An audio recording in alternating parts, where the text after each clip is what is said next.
The PlayStation 1 brought some of the most recognisable titles of the gaming world to the forefront. You had series such as Spyro, Crash Bandicoot, Metal Gear Solid, and of course, this is the era in which Final Fantasy made that all-important jump into the 3D space. The year was 1997. The world had seen 6 mainline Final Fantasy titles at this point, albeit not all 6 games in every country, but that is a topic for another day. Final Fantasy VII was released on the PlayStation 1 after a history of it initially being set to release on the Sony-Nintendo hybrid console, but when Nintendo decided they wanted their next-gen console after the SNES to continue using cartridges, Sony took the idea of CD-ROM based games and ran, and Square Enix followed, knowing that the CD-ROM would be what they needed to create the game they had envisioned. This game paved the way for many gamers, myself included. It had a tale of love, loss, and finding yourself within the mess that is the world you live. Final Fantasy VII is my favourite game of all time. It was the first game I played which showed me a video game could be more than just running from one side of the screen to the other, killing bad guys and beating a boss with minimal story. It showed me you could have characters who you cared for, and a storyline which got you so hooked that you couldn't wait to find out what happened next and got completely invested in the same way you would a book, TV or film series. Fast forward 8 years and a PlayStation 3 tech demo at 2005 Electronic Entertainment Expo showcased the opening of Final Fantasy VII with Square's new game engine. This spurred on rumours and demands from fans that a remake was needed. However, roll on the 10th anniversary for the game in 2007, and Square continued to deny that a remake was in the works. That was until the promise has been made.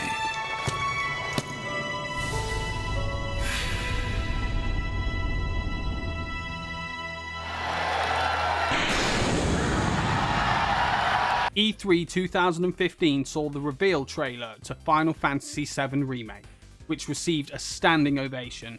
Finally, the game that sits at the top of so many people's lists and made waves in the gaming community was getting that remake it so deserved.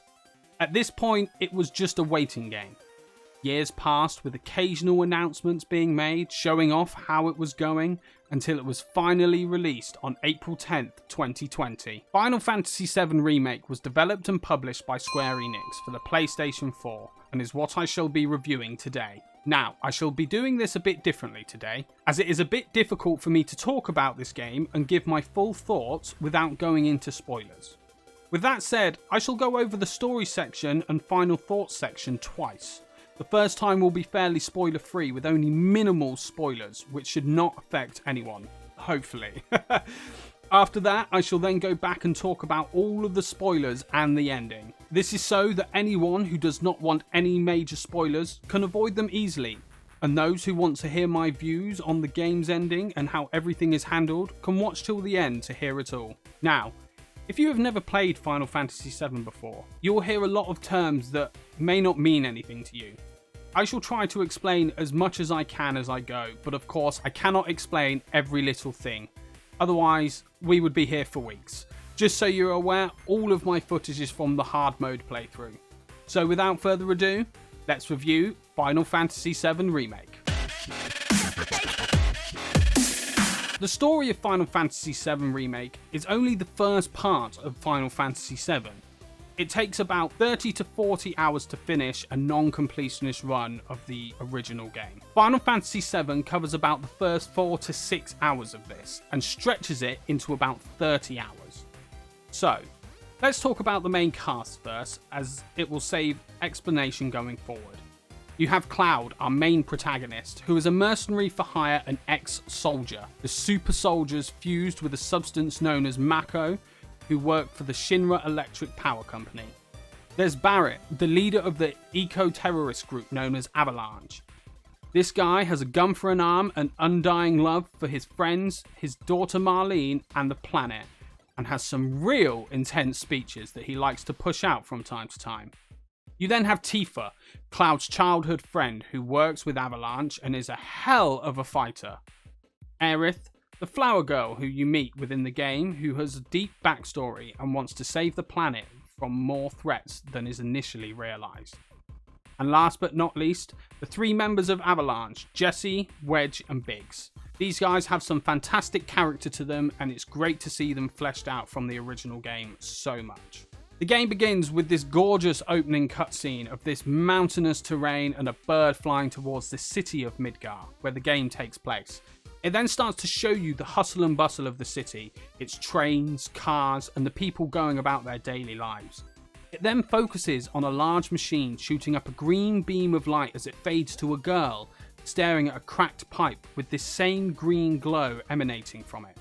Eventually, we are treated to a stunning, sweeping shot of the city as a whole, and the title screen appears. This then flashes to a train, riding in with our titular main character Cloud, riding on top, ready to jump off and begin the game. Shinra takes Mako, which is the life energy of the planet, and uses it to power the city. Cloud is hired with the coercion of Tifa by Avalanche to help blow up a Mako reactor. They succeed, but in the aftermath, Cloud is haunted by memories of Sephiroth, the ultimate warrior who died during a previous war. Cloud bumps into Aerith, at which point these ghost-like beings appear, causing her to flee. Once back at Avalanche base in Sector 7, he plans to collect his pay and leave. Things don't go as planned, and he is recruited again for another reactor bombing. Things do not go as planned though, and he is separated from the group. He meets back up with Aerith, and from there they make their way back to meet up with the rest of the team. Things start to get excessive though, as they learn of a plan to destroy Sector 7. Whilst trying to save their friends, Aerith is captured and Avalanche takes the fight to Shinra. Throughout all of this, the ghost-like creatures appear multiple times, as well as other villains and enemies that you must defeat. That's all I'm going to say about the story this time around, as I do not want to spoil too much, and of course I do not want to sit here and tell you every little detail, because then there's no point in playing it if all you care about is the story. As a story though, I love it. It follows the plot of the first part of the original really nicely, but decides to add extra missions to flesh things out, such as going with Jesse, Biggs and Wedge to get a different explosive for the second reactor bombing. There are also extra characters and moments which add that mystery, such as the ghost creatures. You have no idea what these are and why they are here, so even for someone who knows the original story, it leaves something for them to wonder about and play for. The characters are brilliant as well. Having Jesse, Wedge and Biggs fleshed out so much has been great. Getting to see how they fit into the story more and what their effect has been fantastic. Final Fantasy VII Remake is an action RPG. You play from a third-person perspective and throughout the game control 4 different characters at different points, making up a max team of 3. The game is split up into 18 chapters, each taking place in different area, with some chapters having you return to some of the areas after certain events unfold. As you go through each chapter, you will have a main objective to follow, with a few of the chapters becoming a bit more open with extra side missions to complete. So, knowing all this, let's try and take this a section at a time. Let's begin with the most prevalent thing within the game, the combat. The original game was a turn-based RPG, and most of the mainline Final Fantasy games are.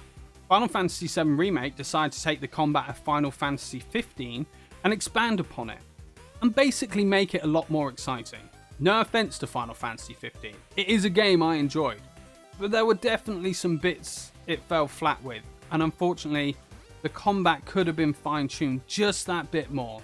Final Fantasy VII Remake combat starts with simple action mechanics in which you press the square button to use a basic combination, or hold it down to use a combination which attacks multiple enemies. It takes the active time battle, or ATB system of the original game, but instead of it being you can only attack when the bar is filled up, this bar builds slowly over time, and quicker if you do certain things such as attack or block.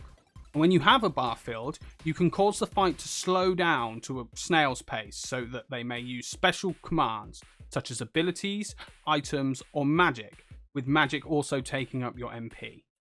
I believe this was a brilliant way to take the ATB system and evolve it, allowing a perfect risk versus reward system. Should you attack and do some serious damage to a boss and risk not being able to heal? Or do you heal and buff yourself with magic to make sure you stay alive? It is this kind of thinking that you must do when playing this game. Each character also has their own unique skills, which is used when you press the triangle button. Cloud's is that he changes his stance, making him slower but a lot more powerful and able to counter attacks, whereas Barrett will overcharge with his gun arm and fire off multiple powerful shots to an enemy, filling up his ATB gauge by a considerable amount. Having these adds some variety when trying to build the ATB and stops things from getting stale, as well as adding a further element to think about whilst in combat. Each character has 2 limit breaks within this game. These are their most powerful attacks and are only available when the limit bar is filled. This usually happens when you have taken enough damage, but there are certain items to make building this up a lot easier. Each enemy has a stagger bar. This fills up the more you attack an enemy, with certain enemies only having their stagger meter filled from certain attacks. You must learn the best way to stagger the enemies so that you can deal the most damage, as this is when they slump over and take extra damage for a certain amount of time. Learning this combat is fairly simple. There is a lot to it, but it's not too difficult to get your head around. Mastering it to its fullest potential though can be quite tough.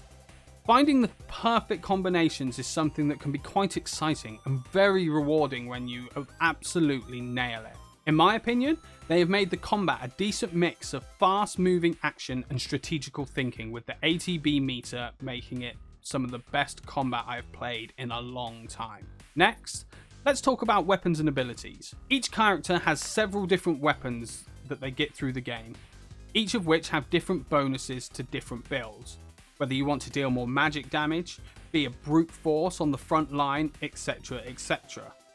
Your characters level up through the game, but the main stat bonuses come from the weapon levels. As your weapons level up, you can add stats and materia slots to them, increasing the power of your character. Each weapon has its own unique ability, which needs to be learned. This means you can only use the ability when the weapon is equipped.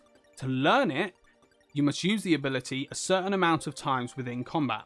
Once learned, you can then use it no matter what weapon is equipped. This was a really nice design, and I felt that even if I never came back to them, it made me at least take a look at the other weapon, as you will want most, if not all, of the abilities at your disposal. The materia system, of course, makes its return to this game. For those of you who don't know, the materia system was introduced within the original game and allowed you to spec your characters how you wanted. Although certain characters are more suited to certain ways of fighting, it meant you could effectively have any character fill any role, allowing you to play with whoever you wanted. Final Fantasy VII Remake definitely has it so certain characters are more suited to certain classes, but you can still have the system of anyone do anything you want. There are 5 different types of materia. These are magic, command, complete, support, and summon. Magic materia allows the characters to use different magics such as fire, ice, healing, revival, and so on and so forth, using up your ATB bar, but also your MP. Command materia are best described as extra abilities, so you can do things such as steal or boost your ATB bar, or even do group heals. These are useful as they do not use MP, so can come in handy in a pinch if you need to conserve it. Complete materia affect your character themselves. So these can affect the stats, giving extra MP or HP, or making items have a better effect, or making your block a lot more effective. These become vital in building your character late game, and the combination of builds you can do with these are insane. Support materia are as they sound. You link these with your magic materia, adding extra effects. Things like Magnify increases the area of magic is used, so instead of just hitting one enemy, it will hit several. And the elemental materia gives an added magic attack or defense of the particular element it is linked to. Finally, the summon materia. These are giant monsters you can summon to fight on your side. Now, in the original, and most Final Fantasy games for that matter, they appeared, did an attack, and left again. Now, they appear and fight with you. You can even use your ATB meters to get them to use their special abilities. Once their timer has run out or the summoner's HP goes to 0, they will leave, but not before dropping their ultimate attack, dealing big boy damage. As you fight, the materia you have equipped gains AP points. This levels them up, allowing the effect of the materia to be greater. This is beneficial as you progress. The side quests in this game are very so-so. I have heard a lot of people complain about them, and to be honest, I completely understand why. Some of them feel extremely naff, such as find the cats, or do some squats. For me personally though, although a lot of them were a bit shit, I still enjoyed them. They make up this world and makes it actually feel more alive. Not everything can be excitement and fighting. Although the world and its characters are fictional, people are still people. And people still do things that other people do not find exciting. So yeah, for every go kill this muscle-bound devil hound, there should be a please go trudge around the alleys giving some sick people some medicine. Let's talk about this little guy. His name is Chadley, and he is an intern and materia researcher for the Shinra company. He gives you little missions to do called Battle Intel, in which you must meet certain requirements. This allows him to make more materia for you to buy and eventually creates extra summon materia for you to battle and harness. I thought these battle reports were interesting, as it not only gave you something extra to do as you just go along through the game, but some of them actually made me learn more about how the game works. As an example, there's a report in which you must get an enemy stagger meter to 200% to complete. Before trying to do this, I did not even know it was possible, and after learning how to do it, it became something that was incredibly useful going forward. Good old Chadley, you strange child. One downside I found to the gameplay though, were these bits you had to go through when moving through the world. Ducking under things, crawling through bits and shimmying down parts. In certain places I get it. Like after an explosion has caused a mess around you and you need to navigate your way through the wreckage. That makes sense. But I do believe this was used far too much in places that really didn't need it. And unfortunately, it did just scream of padding as they tried to stretch this to a 30-hour game. If you beat the game, you unlock hard mode. This is a hell of a challenge. In hard mode, items are completely off limits at all times, and also within the game are these little benches that you recover HP and MP. In hard mode, they no longer recover MP. This means you must plan how to use your magic. Me personally, I tended to avoid all magic until the boss of the chapter, but sometimes that just doesn't always work. This mode makes you think about what to do, how to fight, and really makes you play a lot more defensively and in a much smarter way. There are some new characters added to this game as well, which I really enjoyed as it fleshed out this world even more and gave some real dynamic to certain areas. One of these that specifically comes to my mind and many others who have played this is Roche. He is a member of Soldier who loves his motorcycle to the point of obscurity. You fight him in a motorcycle sequence, and then again in the same chapter, mano a mano. I really loved this character, and I actually wish he was incorporated just a little bit more within this game. I seriously hope he comes back in future installments and is fleshed out further. It was also awesome to see some of the original basic enemies make a return in this game. When the Hell House came out as a boss fight, it was an oh damn moment that I was not expecting, but worked so goddamn well. On to my final points, and I shall tackle these at the same time. The first is padding, and the second is pacing. Now, this game has a major problem with both of these, but at the same time, I actually only found it was a problem when doing my second playthrough. When I did my initial playthrough, I didn't care about either of them. I noticed them, but I didn't think much of them. I was too engrossed in this game and its gameplay to think it was a problem. It only became an issue for me when I did my second playthrough on hard mode. That is when it became very noticeable and quite problematic. Graphically, this game looks superb. The main casts look fantastic, and for the most part, the world looks smashing. Everything from the enemies to the magic has been given this gorgeous overhaul, even compared to the Advent Children film. And when the cutscenes happened, they are something else. Now, there are a few things though which could do with a bit of work, unfortunately. There are times when you have the scenery around you and it just pops in. This, when noticed, is a little bit irritating, but overall I didn't find it too much of an issue as I was focusing way more on what I was doing. Unfortunately, there are a couple of things that don't look too good. There are these flowers you look at and just think, okay, your textures will pop in at any moment now. Any moment. Oh, no, that's just how you look. The same goes for when you're high above the slums. And although it looks cool to a degree, seeing everything so far below, I feel they could have done with just a bit more polish. The side characters unfortunately do not live up to the rest of the cast though. I understand this to a degree, as for the most part, you will not interact with these people, so you don't get close to look at them. But when you have some who you grab side quests from, and they have their mouths moving like this, it really shows that they put a lot less effort into the rest of the world than they did the main cast.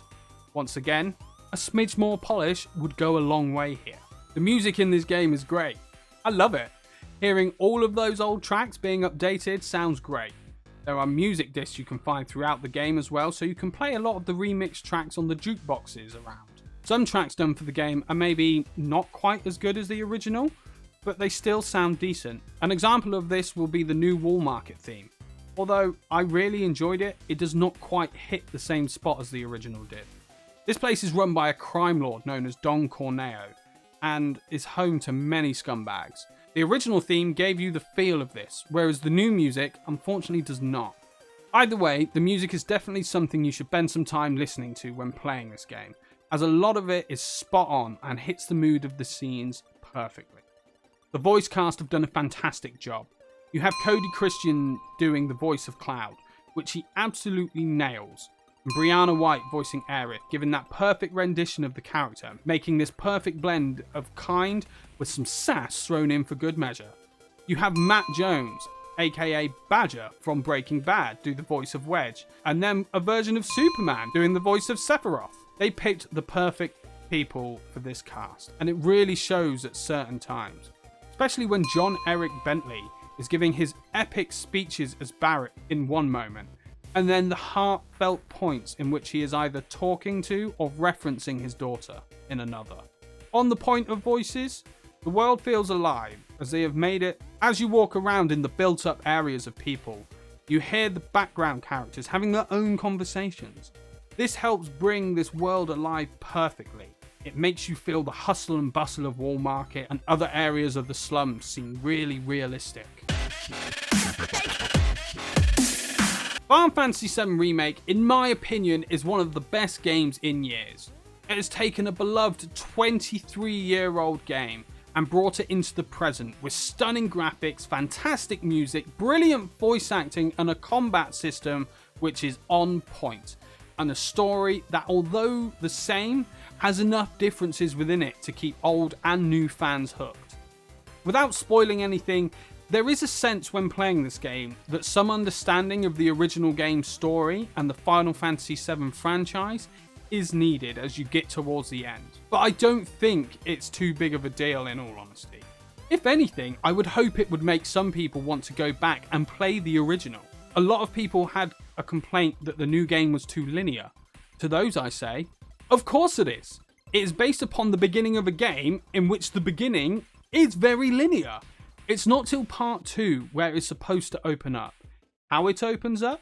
We can only speculate at this point, but I have a good feeling it will be awesome. As I have said in previous videos, I am not one for completing games 100%, but this is one of those that I felt deserved my time. In case you were wondering if it's worth it, it isn't too bad. It only takes 2 playthroughs plus a few chapters playing, I think about 3 times in total. But this is easy enough to do, since when you complete your first playthrough, you open up chapter select. It felt a bit dragged out at points due to the pacing, but overall completing it 100% was not too much of a chore. It took me about 80 hours. There are a couple of other points I have, both good and bad, but that would be heading into spoiler territory. So before we jump into that, for those of you who don't want spoilers to the end of the game, I will say thank you now. I hope you've enjoyed today's episode, and if you are looking at picking the game up, I hope this has swayed you into doing so even more. Don't forget to hit that subscribe button and drop a like, and I shall catch you in the next episode. Take it easy. For those of you who are still with me, it's time to talk spoilers. So let's dive right in. So, let's get to that last few chapters, shall we? They have split the fandom right down the middle. Me personally, I really enjoy them, and I like the way the developers did things. Now time to look at things bit by bit again, as there's just so much to cover. Nanaki, aka Red 13, is bloody brilliant. I think they've made him look spectacular, and his demeanour is fantastic. A lot of people were annoyed that you couldn't play as him, but I understood why. You meet him at the very end of chapter 16, meaning you only have 2 chapters with him, amounting to about 2 to 4 hours-ish. I believe this was a smart decision, as it meant you were not suddenly jumped with this extra character to set up and build with the right materia ready for your team. He goes with your team and helps fight as an NPC. What the devs did do though is give him some fantastic moments. So then, what is this ragtag group of misfits I see before me? Avalanche! Local florist. Lab rat dog. This meant he got a lot more of the spotlight in the short time he was there, meaning he was not left behind as a nothing character. The next thing I want to go over is the ghosts, and this is the big one that split a lot of the fandom. You find out that they are in fact called Whispers and are beings manifested by the planet to enforce the course of destiny. When you find this out, quite a lot clicks into place. There are several points within the game in which the Whispers do things and you just don't know why. But after knowing, this all suddenly fits. You have a point in the game where they stop Cloud from killing Reno, a moment in which Professor Hojo, who by the way is one of the best portrayed characters in this game, play it and you'll see what I mean, is about to tell Cloud about his actual origins. And the Whispers swoop in and drag him away as he's not supposed to know for a long time. And finally, the best one of all, when our big boy Barrett is stabbed and killed, which is an oh my god moment, which just blew my mind and made me want to scream, oh my god, he's not supposed to die, what the hell is going on? The Whispers jump in and bring him back to life. All these moments are linked to the original game. This is what I was mentioning earlier about needing a small sense of the story in the Final Fantasy VII franchise to completely understand all of it.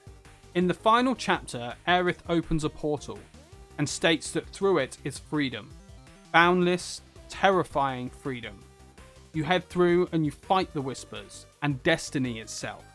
You go up against what is known as the Arbiter of Fate, a giant creature to stop you from changing destiny. It sends 3 enemies to fight you, and each time you beat them, a piece of the giant dude is broken off, and a small vision is given to the team. They see visions of what will happen in the story of the original game and state that this will be the outcome if they fail here today. A lot of people really had issues with this sequence, as they felt it was too much like Kingdom Hearts.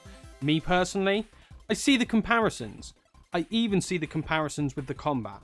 But overall, I don't think there's an issue with that. Kingdom Hearts is a well-loved action RPG. Time travel and changing fate has been prevalent within the Final Fantasy franchise. So, to those who have an issue with this, I say look throughout the franchise more. It's there in one way or another. I mean, hell, the very first game involves time travel. Yes, on a much smaller scale, but still, it's there. The Whispers were a great addition to this game, and here is my explanation of why. A complete remake of Final Fantasy VII would be great, but the original game was never perfect. There are always bits that could be expanded on or improved, or even changed for the better. The Whispers were a way for the devs to do this going forward.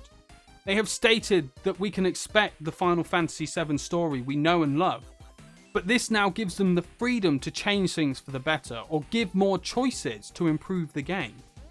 When Aerith stated through the portal was boundless, terrifying freedom, it almost felt like the devs were saying this to us and themselves, and that they felt this way as well, knowing what they had done by incorporating the Whispers into the game. As I said, I loved it, but I don't think they'll be back. I think it was a one-time deal to open the story up and give the devs their freedom. Also, Zack is alive. That was an interesting one. For those who don't know, he was Cloud's friend and main character in Crisis Core, the events leading up to the original Final Fantasy VII.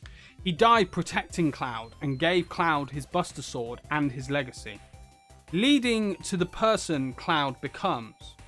So, it shows you his final scene from Crisis Core, all awesome and redone, but with some whispers in the background.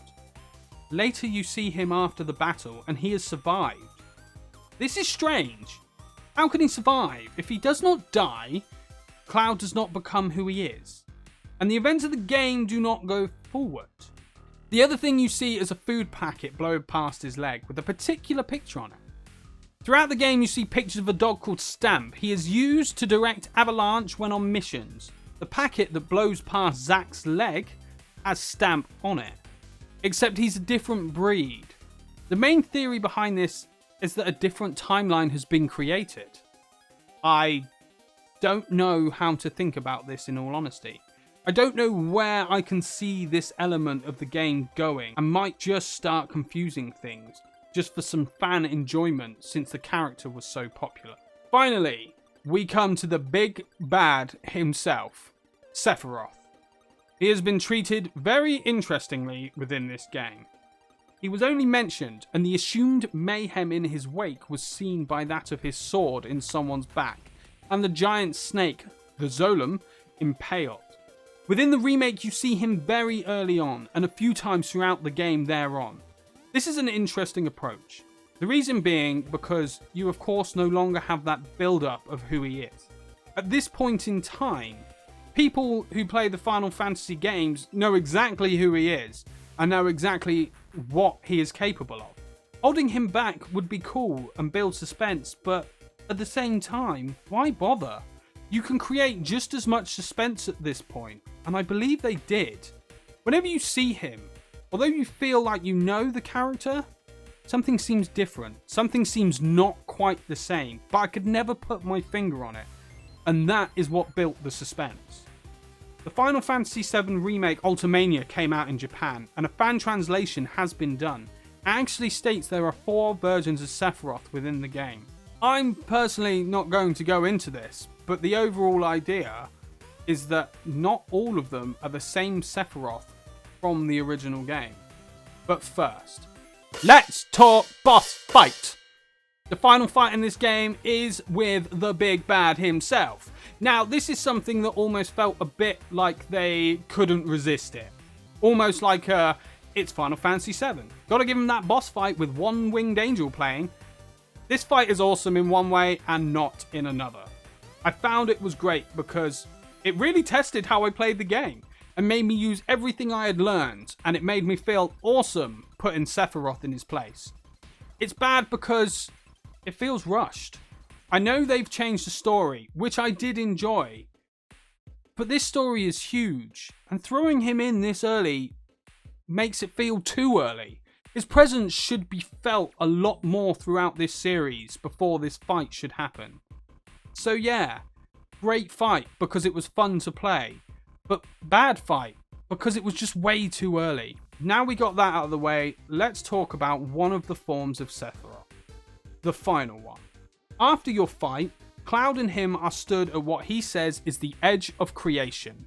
He asks Cloud to join him in changing destiny. Cloud says no. They have a scuffle, and afterwards, Sephiroth says these words. 7 seconds till the end. Time enough for you, perhaps. But what will you do with it? Let's see. This is the time it takes for Meteor to drop in the original game. But what has this got to do with anything? This Sephiroth seems so different to the others. One theory, which I think is really good, is that he could actually be Sephiroth from before he went mad and evil. Yes, there are holes in this theory, but it's an interesting one to think about as he seems less insane. As an enemy, he is still one of my favourites, and I feel like they've kept him that way to this day. Although they have changed how to present him, they have still presented him spectacularly. I'm 10 pages into this review now, and although I've not spoken about everything there is within the game, I think it's time to wrap things up. Overall, as I've said before, I love this game. Even with its flaws, I think the devs have done a fantastic job. The updates they have made have been cracking. The gameplay is spectacular. The graphics, bar a couple of things, look incredible, and the music and voice acting is magical. The changes to the story that they've done, I think, was not only brave, but I generally believe they worked. Having the balls to take such a beloved game and say to the fans, it will be the game you love, but we're going to make changes, is insane. And I tip my hat off to the devs for both doing it and doing it well. Yes, there are a couple of things throughout the game that need work, such as some graphical things, and the pacing needs a lot of work. But let's be fair, there's no such thing as a perfect game.